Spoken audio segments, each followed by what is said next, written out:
ఈరోజు బ్రహ్మముడు serial episode చాలా ఆసక్తికరంగా జరిగింది. ఈ ఎపిసోడ్లో ఇందూ తెలివితేటలు, స్వరాజ్ డ్రామా, ఇంకా ఐశ్వర్య చేసిన తప్పు ప్రధానంగా కనిపించాయి. ముందుగా స్వాతి వేసిన ప్లాన్తో కథ మొదలవుతుంది.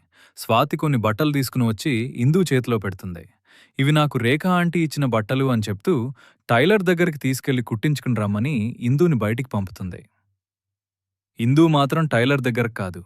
ఆమె అసలు ప్లాన్ ఏమిటంటే ఎగ్జామ్ రాయడానికి వెళ్లడం. ఇందూ కారు వెళ్తుండగా మధ్యలో ఒక డ్రామా జరుగుతుంది. స్వరాజ్ కావాలనే తన సైకిల్తో కార్ని ఢీకొడతాడు.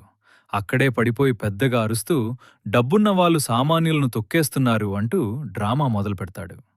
చుట్టూ ఉన్న జనాలు కూడా వచ్చి డ్రైవర్ మీద కోప్పడతారు. కాని ఇందూ అక్కడికి వచ్చి పరిస్థితిని వెంటనే అర్థం చేసుకుంటుంది. స్వరాజ్ తప్పు చేసినప్పటికీ డబ్బులు అడుగుతుంటే ఇందూ చాలా తెలివిగా ఒక మాట చెప్తుంది. మన కారులో 360 డిగ్రీ కెమెరా ఉంది. నీ డ్రామా మొత్తం రికార్డయింది. పోలీసులను పిలిస్తే ఆ వీడియోస్లను పిలిస్తే ఆ వీడియో చూపిస్తాను అని హెచ్చరిస్తుంది. ఈ మాట విన్న వెంటనే స్వరాజ్ భయపడిపోతాడు. పోలీసుల దగ్గరికి వెళ్తే ఇబ్బందవుతుందని అర్థం చేసుకుని అక్కడ్నుంచి తప్పించుకుంటాడు. కాని నిజానికి కారులో ఎలాంటి కెమెరా ఉండదు. అతన్ని భయపెట్టడం ఇందూ అలా చెప్పింది.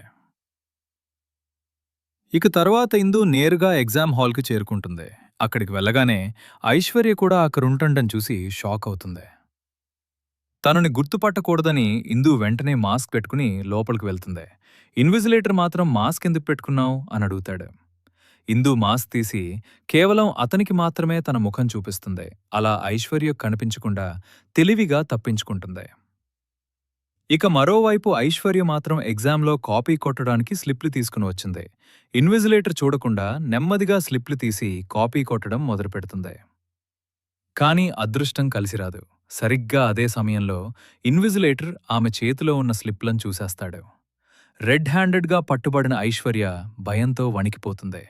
కాపీ కొట్టి పాస్ అవ్వాలని చూస్తున్నావా అంటూ ఇన్విజిలేటర్ ఆమెపై ఆగ్రహం వ్యక్తం చేస్తాడు. ఇలా ఈరోజు ఎపిసోడ్లో ఇందూ తెలివితేటలు ఒకవైపు కనిపిస్తే ఐశ్వర్య చేసిన తప్పు మరోవైపు పెద్ద సమస్యగా మారింది.